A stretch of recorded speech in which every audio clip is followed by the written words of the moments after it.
Kwa masikitiko makubwa, taarifa za hivi punde zinaonyesha kuwa Milimili aliyefahamika pia kama Milly wa Doc amefariki dunia. Kwa mujibu wa ripoti, alifariki jana katika hospitali ya PHG mjini Nakuru. Wasiomjua Milimili, jina halisi ni Milka Nyatunga Murang'a, alikuwa mtayarishaji maarufu wa maudhui kutoka Kenya aliyepata umaarufu kupitia video zake za maisha ya kila siku na uhusiano wake wa mapenzi na mpenzi wake wa zamani Zack aliyejulikana kama Doc au Daddy. Wawili hao walijulikana kama wanandoa wa TikTok, Mami na Daddy, na walivutia wafuasi wengi kwa kushiriki maisha yao ya pamoja mitandaoni. Baada ya kuvunjika kwa uhusiano wao mnamo Novemba 2024, Milly alihamia kwenye mahusiano mapya. Mnamo Aprili 25 alifunga ndoa katika harusi ya kiraia. Alishiriki video ya harusi hiyo kwenye mitandao ya kijamii, lakini alificha sura ya mume wake mpya,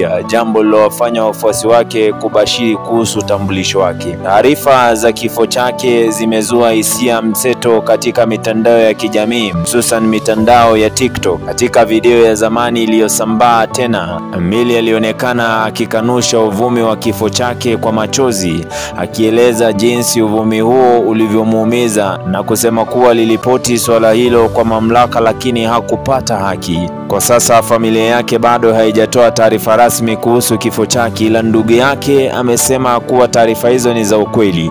Tunaendelea kufuatilia na kupata taarifa zaidi kadri zinazopatikana. Kwa maelezo zaidi kuhusu hadithi ya Milly wa Doc, unaweza kutazama video iliyoko kwenye story ya Tuko. Jina langu ni Kelvin Nyakundi.